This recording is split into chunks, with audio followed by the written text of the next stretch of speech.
سورہ ہود آیت 97۔ اعوذ باللہ من الشیطان الرجیم، بسم اللہ الرحمن الرحیم۔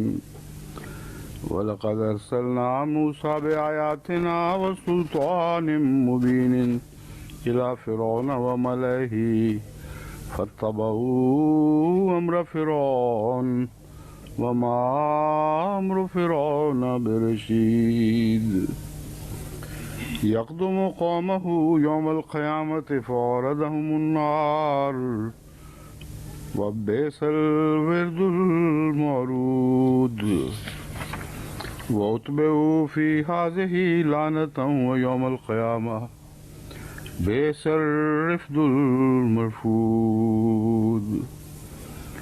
ذَلِكَ مِنْ أَنْبَاءِ الْقُرَىٰ نَقُصُّهُ عَلَيْكَ مِنْهَا قَائِمٌ وَحَصِيدٌ وَمَا ظَلَمْنَاهُمْ وَلَٰكِنْ ظَلَمُوا أَنفُسَهُمْ فَمَا أَغْنَتْ عَنْهُمْ آلِهَتُهُمُ الَّتِي يَدْعُونَ مِن دُونِ اللَّهِ مِن شَيْءٍ لَمَّا جَاءَ أَمْرُ رَبِّكَ وَمَا زَادُوهُمْ غَيْرَ تَتْبِيبٍ وَكَذَٰلِكَ أَخْذُ رَبِّكَ إِذَا أَخَذَ الْقُرَىٰ وَهِيَ ظَالِمَةٌ إِنَّ أَخْذَهُ أَلِيمٌ شَدِيدٌ إِنَّ فِي ذَلِكَ لَآيَةً لِمَنْ خَافَ عَذَابَ الْآخِرَةِ ذَلِكَ يَوْمٌ مَّجْمُوعٌ لَهُ النَّاسُ وَذَلِكَ يَوْمٌ مَّشْهُودٌ وَمَا نُؤَخِّرُهُ إِلَّا لِأَجَلٍ مَّعْدُودٍ يَوْمَ يَأْتِي لَا تَكَلَّمُ نَفْسٌ إِلَّا بِإِذْنِهِ فَمِنْهُمْ شَقِيٌّ وَسَعِيدٌ فَأَمَّا الَّذِينَ شَقُوا فَفِي النَّارِ لَهُمْ فِيهَا زَفِيرٌ وَشَهِيقٌ خَالِدِينَ فِيهَا مَا دَامَتِ السَّمَاوَاتُ وَالْأَرْضُ إِلَّا مَا شَاءَ رَبُّكَ إِنَّ رَبَّكَ فَعَّالٌ لِمَا يُرِيدُ وَأَمَّا الَّذِينَ سُعِدُوا فَفِي الْجَنَّةِ خَالِدِينَ فِيهَا مَا دَامَتِ السَّمَاوَاتُ وَالْأَرْضُ إِلَّا مَا شَاءَ رَبُّكَ عَطَاءً غَيْرَ مَجْذُوذٍ فَلَا تَكُ فِي مِرْيَةٍ مِّمَّا يَعْبُدُ هَٰؤُلَاءِ مَا يَعْبُدُونَ إِلَّا كَمَا يَعْبُدُ آبَاؤُهُم مِّن قَبْلُ وَإِنَّا لَمُوَفُّوهُمْ نَصِيبَهُمْ غَيْرَ مَنقُوصٍ وَلَقَدْ آتَيْنَا مُوسَى الْكِتَابَ فَاخْتَلَفَ فِيهِ وَلَوْلَا كَلِمَةٌ سَبَقَتْ مِن رَّبِّكَ لَقُضِيَ بَيْنَهُمْ وَإِنَّهُمْ لَفِي شَكٍّ مِّنْهُ مُرِيبٍ وَإِنَّ كُلًّا لَّمَّا لَيُوَفِّيَنَّهُمْ رَبُّكَ أَعْمَالَهُمْ إِنَّهُ بِمَا يَعْمَلُونَ خَبِيرٌ فَاسْتَقِمْ كَمَا أُمِرْتَ وَمَن تَابَ مَعَكَ وَلَا تَطْغَوْا إِنَّهُ بِمَا تَعْمَلُونَ بَصِيرٌ وَلَا تَرْكَنُوا إِلَى الَّذِينَ ظَلَمُوا فَتَمَسَّكُمُ النَّارُ وَمَا لَكُم مِّن دُونِ اللَّهِ مِنْ أَوْلِيَاءَ ثُمَّ لَا تُنصَرُونَ وَأَقِمِ الصَّلَاةَ طَرَفَيِ النَّهَارِ وَزُلَفًا مِّنَ اللَّيْلِ إِنَّ الْحَسَنَاتِ يُذْهِبْنَ السَّيِّئَاتِ ذَلِكَ ذِكْرَىٰ لِلذَّاكِرِينَ وَاصْبِرْ فَإِنَّ اللَّهَ لَا يُضِيعُ أَجْرَ الْمُحْسِنِينَ فَلَوْلَا كَانَ مِنَ الْقُرُونِ مِن قَبْلِكُمْ أُولُو بَقِيَّةٍ يَنْهَوْنَ عَنِ الْفَسَادِ فِي الْأَرْضِ إِلَّا قَلِيلًا مِّمَّنْ أَنجَيْنَا مِنْهُمْ وَاتَّبَعَ الَّذِينَ ظَلَمُوا مَا أُتْرِفُوا فِيهِ وَكَانُوا مُجْرِمِينَ وما كان ربك ليهلك القرى بظلم وأهلها مصلحون ولو شاء ربك لجعل الناس أمة واحدة ولا يزالون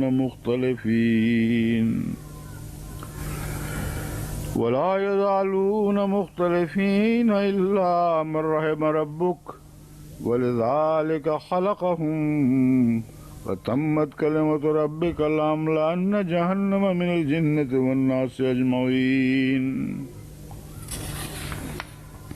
وكلا نقص عليك من أنباء الرسل ما نثبت به فؤادك وجاءك في هذه الحق وموعظة وذكرى للمؤمنين وقل للذين لا يؤمنون اعملوا على مكانتكم إنا عاملون وانتظروا إنا منتظرون ولله غيب السماوات والأرض وإليه يرجع الأمر كله فاعبده وتوكل عليه وما ربك بغافل عما تعملون وَلَقَدْ أَرْسَلْنَا مُوسَىٰ بِآيَاتِنَا وَسُلْطَانٍ مُبِينٍ، اور ہم نے موسیٰ کو اس سے پہلے بھیجا تھا بِآیاتنا اپنے نشانات کے ساتھ، وسلطان مبین اور ایک کھلی کھلی غالب دلیل کے ساتھ، یا ایک کھلے کھلے غلبے کے ساتھ، الی فرعون و ملئہ، فرعون کی طرف اور اس کے سرداروں کی طرف، فاتبعوا امر فرعون، بس انہوں نے فرعون کی بات مان لی اور اس کے پیچھے لگ گئے، فرعون کے حکم کے پیچھے لگ گئے۔ امر کے معنی بات بھی ہے اور حکم بھی، دونوں طرح سے ترجمہ ٹھیک ہو سکتا ہے۔ وما امر فرعون برشید، اور فرعون کا حکم درست نہیں تھا۔ رشید عقل والی بات، حکمت والی بات، صحیح صحت والی بات، سب کے لیے لفظ رشید استعمال ہوتا ہے، تو اس کا حکم عقل کے بھی خلاف تھا، غیر درست تھا، صحیح حکم نہیں تھا، پھر بھی انہوں نے فرعون کے حکم کی پیروی کی۔ یقدم قومہ یوم القیامت فاوردہم النار، وہ اپنی قوم کو لے کر قیامت کے دن آگے بڑھے گا، فاوردہم النار، اور انہیں آگ کے گھاٹ تک پہنچا دے گا۔ وبئس الورد المورود، اور وہ گھاٹ جس پر لے جایا جا رہا ہے بہت ہی برا گھاٹ ہے۔ وَأُتْبِعُوا فِي هَٰذِهِ لَعْنَةً وَيَوْمَ الْقِيَامَةِ، اور اس دنیا میں بھی ان کے پیچھے لعنت لگا دی گئی، وَيَوْمَ الْقِيَامَةِ، اور قیامت کے روز بھی یہی لعنت ان کے پیچھے رہے گی، ان کا پیچھے نہیں چھوڑے گی۔ بئس الرفد المرفود، کیا ہی بری عطا ہے جو دی گئی ہے، رفت ہے عطا اور مرفوض جو دی گئی۔ ذالک من انباء القری نقصہ علیک منہا قائم وحصید، یہ ہے بستیوں والوں کے حالات کا بیان، ان کی خبریں، نقصہ علیک، جو ہم تیرے سامنے پڑھ کے سناتے ہیں، منہا قائم وحصید، ان میں ایسی بستیاں بھی ہیں جو ابھی قائم ہیں، اور ایسی بھی جو کھیتیوں کی طرح کاٹ پھینکی گئی ہیں۔ حسید کا مطلب ہے جیسے کھیتی کٹی ہوئی پڑی ہو، اس کو حسید کہتے ہیں۔ وَمَا ظَلَمْنَاهُمْ وَلَٰكِنْ ظَلَمُوا أَنفُسَهُمْ، اور ہم نے ان پر ظلم نہیں کیا، وَلَٰكِنْ ظَلَمُوا أَنفُسَهُمْ، لیکن انہوں نے خود اپنے اوپر ظلم کیا۔ فما اغنت عنہم آلہتہم التی یدعون من دون اللہ، تو ان کے کسی کام نہ آ سکے، آلہتہم، ان کے وہ معبود جن کو وہ اللہ کے سوا پکارا کرتے تھے،